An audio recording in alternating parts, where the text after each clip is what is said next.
acquire leasehold interest for a number of years, the one who granted the land to you still has interest in it after your duration ends. Then we have customary tenancy. So customary tenancy is a contract-based right to occupy and use customary land. And it's created by an agreement between the allodial title holder or the customary law freeholder or the usufructuary holder. It specifies the terms such as rent, share of farm produce, or land partition. And it may involve payment of cash, produce, or physical subdivision of the land. So this was what used to be done where there's an agreement between the allodial title and another person, or between the customary law freeholder or the usufructuary holder and a person that is farming on the land or renting the land, and they pay with rent, with farm produce, or with a land partition.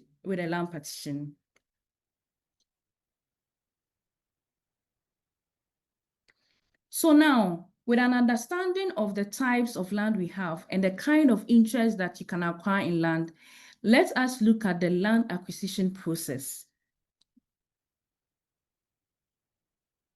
So when you are acquiring a land in Ghana, the best practice is to do due diligence.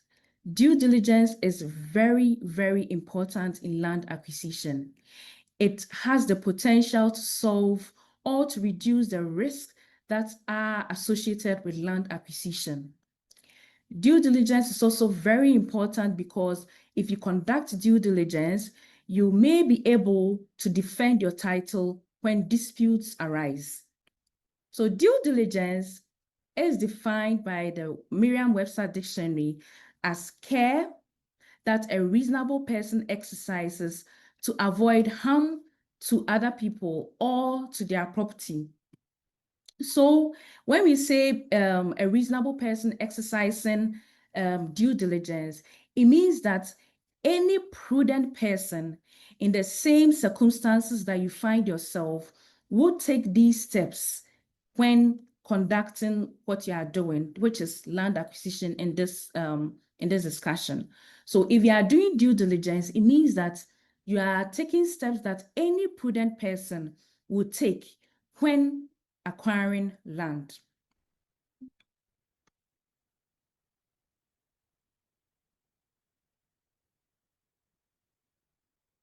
So now, why do you even need to conduct due diligence? First of all, with our previous explanation of the types of land and the kind of interest you can acquire in land, it is clear that the land tenure system in Ghana is not simple. It's quite complex because it comprises of so many types of land and different interests. So when you conduct due diligence, you are able to determine the kind of land you are acquiring and the kind of interest you are acquiring so that you can avoid any confusion or disputes later on. Also, disputes concerning survey and boundaries in Ghana are very, very common.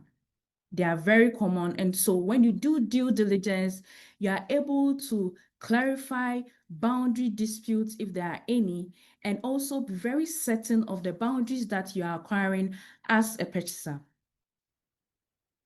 Another importance of due diligence is legal compliance. Due diligence ensures that you comply with the laws and regulations that govern land transactions. In Ghana, we have certain laws and regulations that you have to go through when you're acquiring a land. So when you do due diligence, you have the high likelihood of being able to comply with all these laws and regulations. Also, environmental and planning considerations. We have environmental regulations and town planning laws that must be considered when you're acquiring your land for development. In due diligence, you'll be able to determine these laws and comply with them. Another importance of due diligence is financial assessment. Due diligence will help you to ensure that the agreed purchase price that you are paying for your land aligns with comparable sales or the market sales. It also helps you to cover ground rents or customary levies that has to be paid in respect of the land. When you're also doing due diligence, you'll be able to determine whether there are any registered encumbrances such as mortgages and liens that are associated with the land you are buying.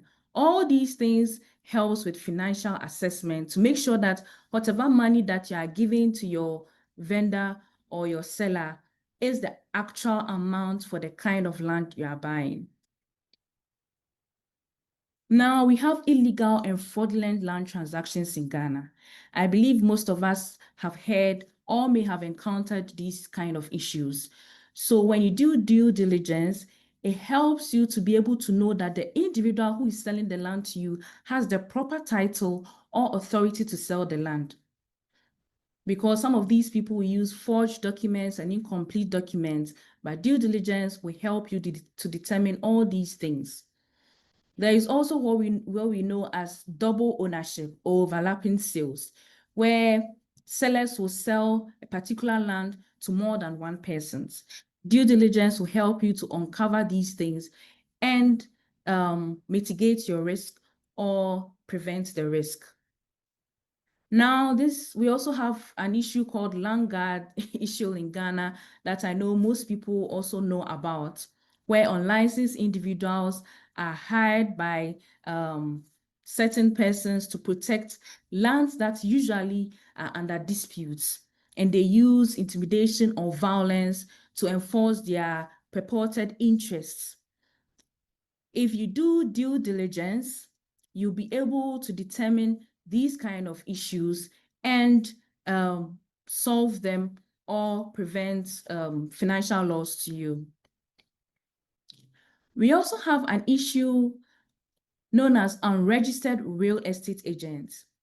In Ghana, any real estate agent has to have a valid license from the Ghana Real Estate Agency Authority.